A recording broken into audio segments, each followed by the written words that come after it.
আসসালামু বন্ধুরা, আশা করি সবাই ভালো আছেন। তো আপনারা তো আমিও ভালো আছি। তা আমি এই হলো আমার বন্ধু, দুজন আমরা একসাথে খাই। তো আপনারাও আপনারা আপনারা তো এখন বর্তমানে পরিবারে আছেন, কিন্তু আমরা দুই বন্ধু বিদেশে এসেছি, যার কারণে আজকে আমরা দুজন খরচ বসাবো, কিভাবে খরচ বসাই তাই আপনাদের দেখাবো যে আমরা অল্প কিছুর মধ্যে দিয়ে কিভাবে খরচ বাঁচতে পারি সেজন্য দেখাবো, ঠিক আছে? তো চলুন কথা না বাড়িয়ে চলুন দেখা যাক যে কি করে আমরা আজকে খরচ বসাবো, সেটাই পুরো ভিডিওটা আজকে আপনাদের দেখাবো। Let's go. তো বন্ধুরা দেখুন, আমার বন্ধু কিন্তু এই যে কলমি শাক, সেখানে আমাদের প্রচুর কলমি শাক, ঠিক আছে? তো আজকে আমরা কলমি শাক চলছে। হ্যাঁ বন্ধু, চুয়াডাঙ্গা কি বলে? কলমি শাক বন্ধু। কলমি শাক? ও, ওদের ওখানে কলমি শাক বলে, আমাদের সাতক্ষীরা কলমি শাক বলে। তো বন্ধু দেখেন আজকে কলমি শাকগুলো দেখছেন কত সুন্দর, দেখেন এগুলো।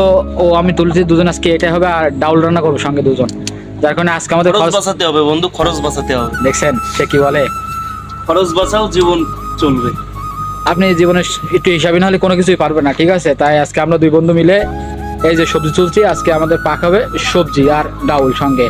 তো বন্ধুরা, কে কে সবজি আর ডাউল খেতে পছন্দ করেন দয়া করে কমেন্টে জানাবেন, ঠিক আছে? অসংখ্য অসংখ্য ধন্যবাদ আপনারা আমাদের ভিডিওটা দেখছেন।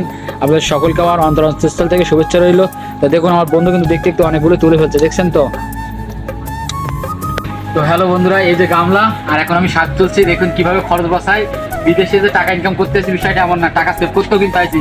যে মালয়েশিয়ার টাকা মালয়েশিয়ায় থাকবে তা তো না, মালয়েশিয়ার টাকা বাংলাদেশে নিয়ে যেতে হবে। তাই এই যে গামলার মধ্যে তাজা সতেজ শাক তুলতেছি। এগুলো জাস্ট আমাদের আজকে রান্না হবে ডাউল এবং সবজি। দেখুন আমি কিভাবে শাক তুলি, দেখুন দেখছেন? ইয়া বড় ভাই, হ্যাঁ এরকম ভাবে ধরো।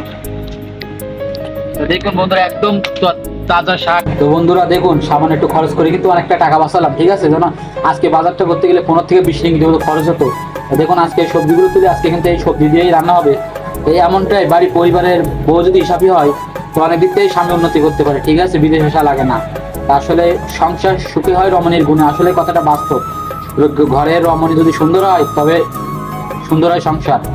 তো আজকে দেখুন দেখতে দেখতে কতগুলো শাকগুলো তুলে ফেলছে, দেখছেন তো? এগুলো এখন ধুচ্ছি, দেখছেন অনেক ঝাল, ঘাসগুলো তোলা হয়ে গেছে, শাকগুলো তোলা হয়ে গেছে, এখন এগুলো ধুচ্ছি, জাস্ট একটু বাদে রান্না হবে। তো সকলে ভালো থাকবেন, সুস্থ থাকবেন, আর ভিডিওটা যদি ভালো লাগে লাইক কমেন্ট দিয়ে পাশে থাকবেন।